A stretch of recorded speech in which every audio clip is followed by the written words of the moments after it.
I've been doing a lot of stuff which does not involve the government to boost Trivandrum. The lack of opportunities for the last 10 years, despite India moving forward. They haven't done enough work in Trivandrum. That's actually their failure, because once they're elected, they are the government for all of India. You can't just neglect opposition constituency. The last 10 years, Prime Minister Narendra Modi ji and the BJP and the NDA government has delivered and developed so much.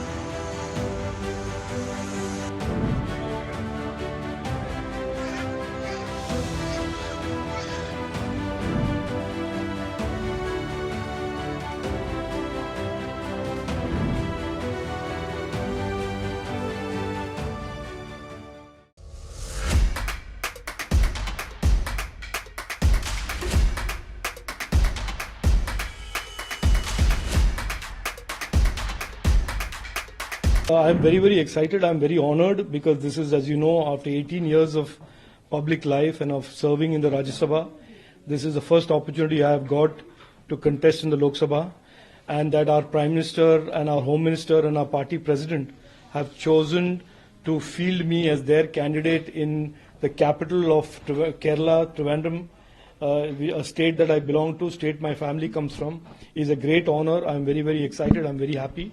And of course, it is a campaign I look forward to.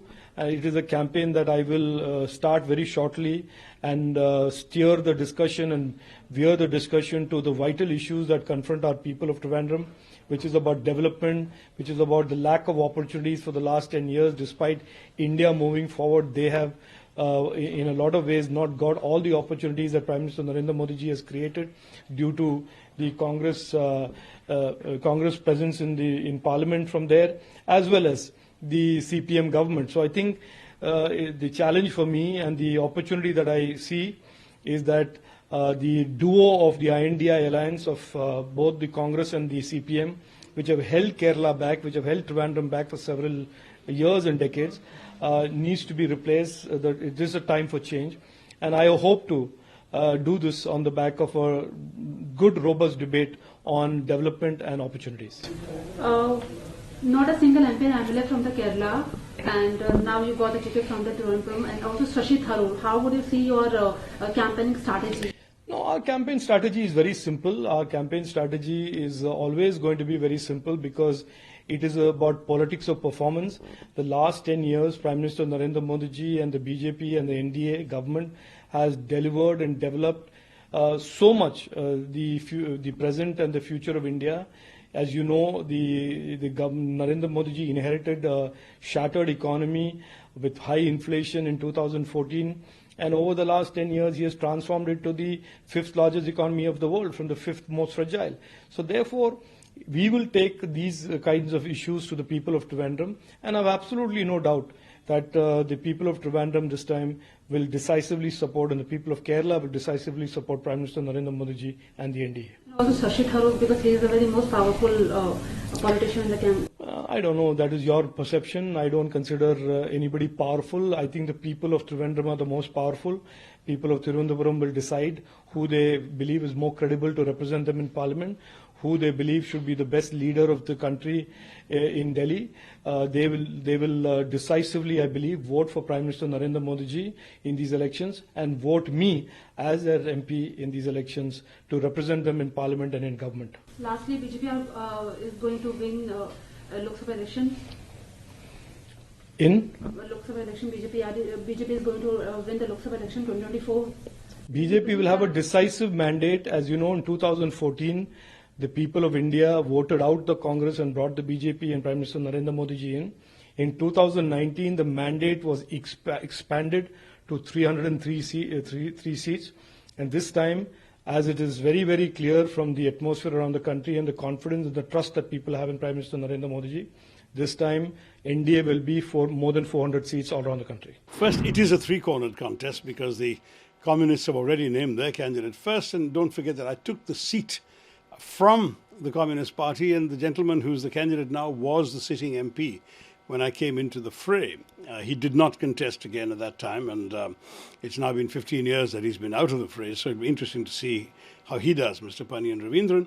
And then we've got the BJP has come second in the last two Lok Sabha elections, so they have to be taken seriously. And of course, Rajeev Chandrasekhar is a very well-known business figure. He's also been a minister for the last couple of years, and I know him and he knows me, but I'm hoping it'll be a fair and gentlemanly electoral contest. I don't think that I have needed in my 15 years in politics to ever attack any of my critics. I welcome them all. I welcome the opponents, and I let the public decide who they want to represent them in Delhi.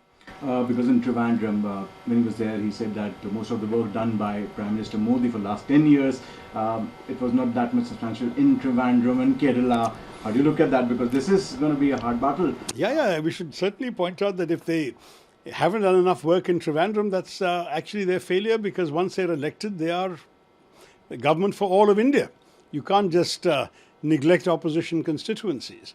But the truth is that I've been doing a lot of stuff which does not involve the government to boost Trivandrum. For example, Mr. Rajeev Chandrasekhar's strength is supposed to be the IT domain, but I'm the one who has negotiated directly on behalf and with the Technopark of Trivandrum to bring Oracle to India and into the Trivandrum Technopark, and they're flourishing there.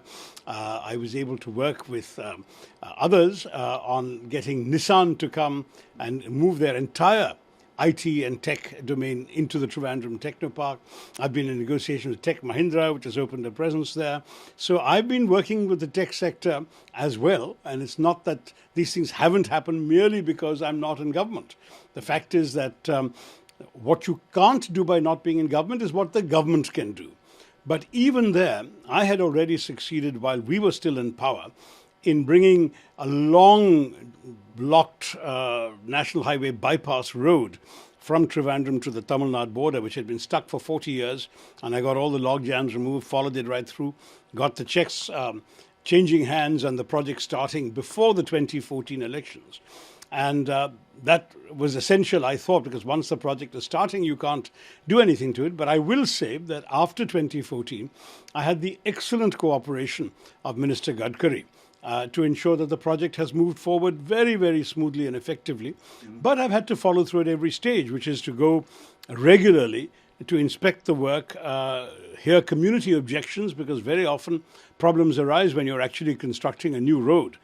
When people on either side of it suddenly say, you know, our kids no longer have access to their school, we need a foot over bridge or we need an underpass or whatever. There were literally 100 such incidents and occasions where I went, I dragged National Highway officials there, I got the things cleared and changed. So these are the kinds of things MP has to do retail that doesn't matter whether Mr. Modi is sitting in Delhi or not. In any case, the Congress party intends there to be a change in whether Mr. Modi is sitting in Delhi after this election too.